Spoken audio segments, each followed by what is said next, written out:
అలాగే స్థానిక ఎమ్మెల్యే గారు మా సోదరుడు నెహ్రూ గారికి, ఈ ప్రాంతంలో ఉన్న పెద్దలందరికీ, అలాగే టెంపుల్ తాలూకు ఈఓ గారు, పెద్దలందరికీ కూడా నమస్కారం తెలియజేస్తాను.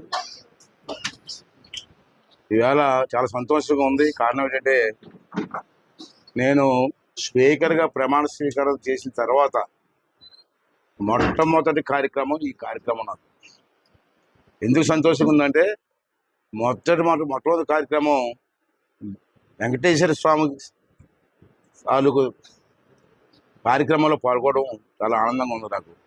ఎందుకంటే మన ఇప్పటి నుంచో ఎమ్మెల్యే గారి కోరిక, అక్కడ గోకవరం నుండి ఈ టెంపుల్ వరకు కూడా ఒక మంచి రోడ్డు వేయాలని చెప్పి అతని కోరిక. ఎందుకంటే అతను స్వామి భక్తుడు. ఏ కార్యక్రమం చేసినా ఎమ్మెల్యే గారికి స్వామిని దర్శించకుండా ఏ కార్యక్రమం చేయరు మొదటి నుంచి కూడా. ఆ పట్టుదలతో ఈ రోడ్డుకి మొత్తం 4.25 కిలోమీటర్ల రోడ్డు ఇది.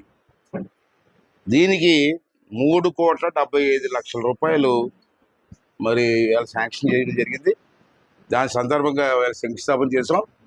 అందుకే అంటున్నాను, నేను ఇవాళ స్వామివారి కార్యక్రమంలో మొట్టమొదటిసారిగా పాల్గొనడం స్పీకర్గా ఇది నా అదృష్టంగా భావిస్తానని చెప్పి ఈ సందర్భం చేస్తూ, ఈవేళ అఖండ స్వాగతం పలికినటువంటి ఈ ప్రాంత ప్రజలకి, అలాగే ఎండోమెంట్ డిపార్ట్మెంట్ వాళ్ళందరికీ కూడా పేరు పేరున నా ధన్యవాదాలు తెలియజేస్తున్నాను. ఇది నా మాటలో. ఇంకా మీరు ఏమైనా అడగండి.